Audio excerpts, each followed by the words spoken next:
Mas aí é onde muitas das vezes a gente se engana, né? A gente vai lá, pede, e a outra pessoa diz que não pode se levantar porque já está deitada com seus filhos, né? Porque tem gente que não gosta de abrir a porta depois que passa de certas horas. E aí o Senhor diz que se o amigo dele não abrir por causa da amizade, ele vai abrir por causa do incômodo. E lhe dará tudo o que tiver necessidade, né? E muitas das vezes esse amigo nosso, a qual a gente vai pedir emprestado, é o Senhor, né? Às vezes a gente vai pedir algo ao Senhor e o Senhor diz não. Você vai de novo, o Senhor diz não. Vai de novo e o Senhor continua dizendo que não, né? Mas aí o Senhor está dizendo que se Ele não lhe der, por Ele ser o nosso Pai, né? O nosso amigo, Ele vai nos dar por causa do incômodo que a gente está causando, né? A Ele.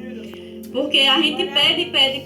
Glória a Deus. E o Senhor diz que não. Aí o Senhor vê que a gente está incomodando Ele, está mexendo com Ele, né? Ele vê que a gente está necessitando e Ele vai nos dar, né? Tudo aquilo que a gente tem necessidade. Ele não vai só dar só aquilo que a gente está pedindo. Ele diz que vai nos dar tudo o que tivermos necessidade.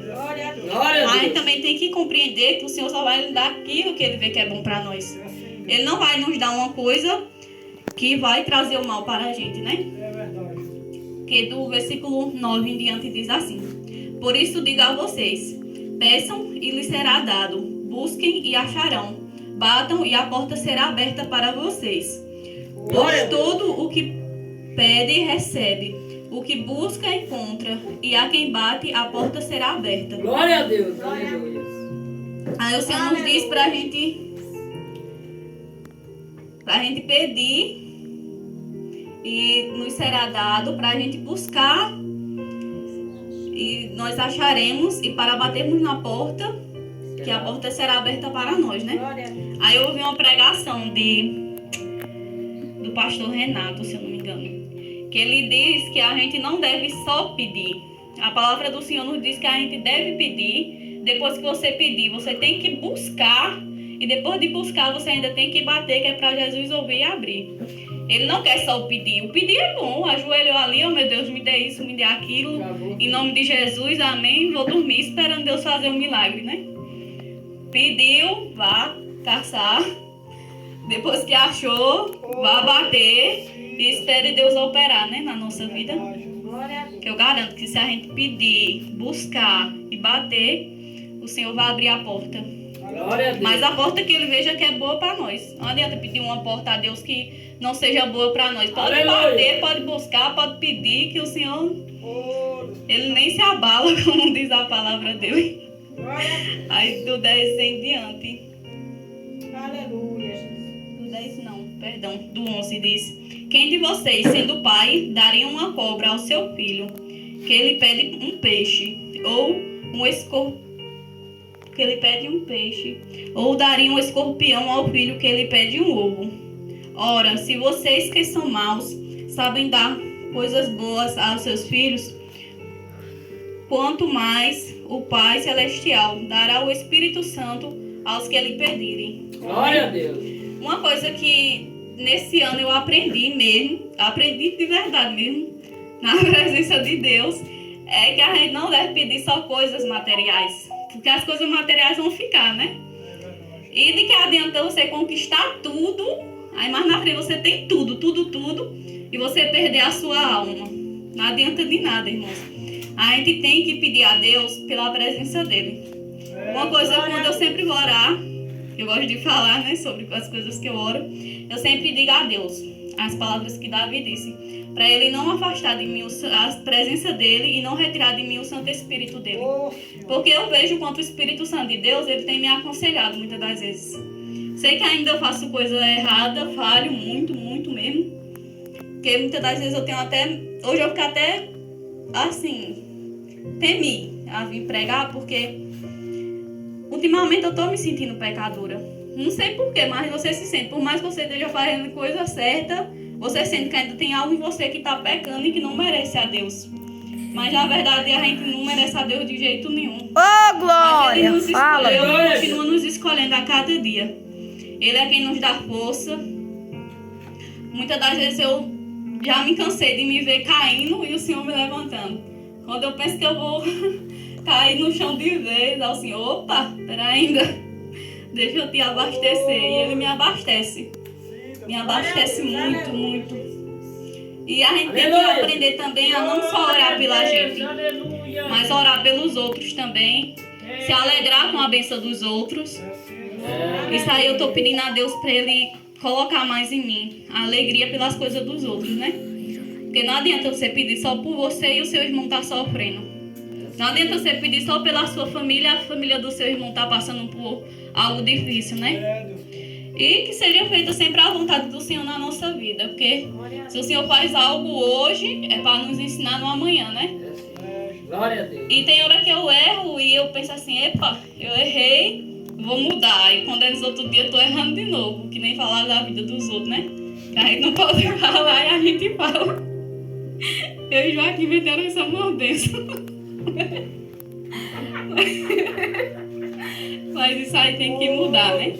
Eu tava conversando mais Joaquim, eu disse, eu vou parar mais de falar. É porque tem coisa que a gente acaba falando que não deve, mas tem que parar de falar mais da vida dos outros e focar mais na sua. Como uma pregação que nós escutemos. Às vezes a gente tá meio crente, meio mundano ainda. Às vezes o olho direito da gente tá convertido e o esquerdo tá no pecado ainda. Porque não adianta querer tirar o círculo do olho do outro e ter uma trave no seu, né? Você tem que primeiro tirar aquilo que tá de ruim na sua vida para depois ir falar com o irmão, né? O que tem acontecido na vida dele. E se é irmão da igreja, você só deve deixar uma palavra, né? Se o Senhor tocar também. Porque ele vai sentir na palavra, né? Ele vai ver o que tá de errado e o que tá de certo. E a gente vai se confortando através da palavra de Deus. E é uma coisa que a gente tem muita preguiça, às vezes, de fazer, é de ler a palavra. Mas na palavra de Deus tem tanta coisa que nos ensina. Nos ensina tantas coisas. Aleluia, Jesus. Que a gente nem sabe o quanto. Hoje fui pega de surpresa mesmo. Mais surpresa que da outra vez. Mas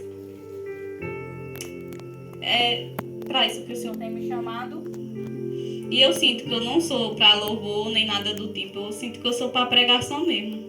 Eita glória. O meu chamado é a pregação. Sabe quando o coração da gente acelera só de falar daquilo? É isso que eu sinto com a pregação de Deus. Com louvar também eu acho bom, porque o Senhor sabe. A voz pode não ser bonita, mas para Deus é bom demais. Glória a Deus. Bom demais.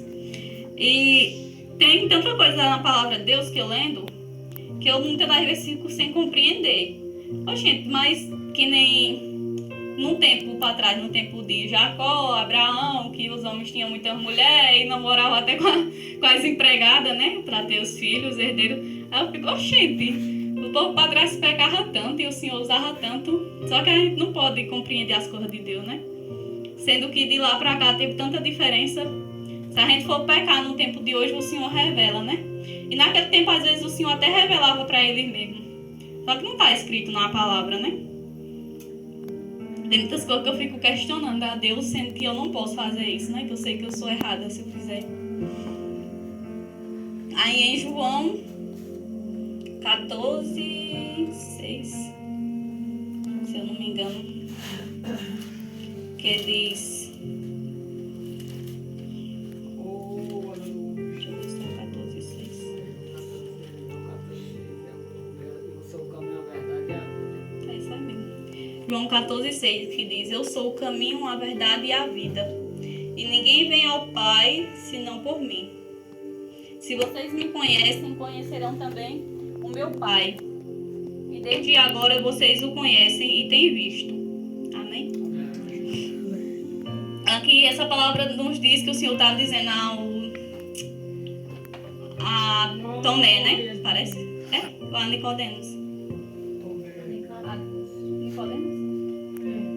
É porque eu tô começando a ler a Bíblia do começo, aí tem muitas partes que eu fico querendo dar um branco. Que o Senhor diz a ele que ele é o caminho, a verdade e a vida, e que ninguém vai ao Pai a não ser por ele, né? Aí Jesus ainda disse: se vocês me conhecem, conhecerão também o meu Pai, e desde agora vocês o conhecem e têm visto. Aí tem muitas coisas que eu fico, meu Deus, o Senhor Senhor diz que o Jesus é Deus e é o Espírito Santo, né? Porque em Gênesis diz, façamos o homem a nossa imagem e semelhança. Aí eu fico com isso, será que é os três separados, tem o Pai, o Filho e o Espírito Santo? Tem muitas coisas que eu fico questionando, eu acho que não é só eu não, deve ter mais alguém que fica. Porque as coisas de Deus é tão incrível. Uma hora o Senhor disse, se você conhece ao meu Pai, conhece também a mim. Aí diz que no início era o Verbo, e o Verbo estava com Deus, e o Verbo era Deus. Aí você fica tipo de cara, assim, sabe? Como? Então, às vezes eu tenho pedido a Deus para Ele me dar discernimento para essas coisas. Para conhecer mais do reino dele, né? E eu tive um sonho, a qual eu estava contando a Joaquim e a Rosineide hoje, que eu sonhei, tipo, como se eu estivesse vendo um quadrinho. Tipo, eu não sei explicar muito bem, tipo um quadrinho. E do nada eu entrava dentro desse quadrinho. Quando eu entrava dentro dele, era como se fosse numa igreja, toda branca. Só que lá o povo estava dizendo que era um purgatório que os católicos dizem que tem, né?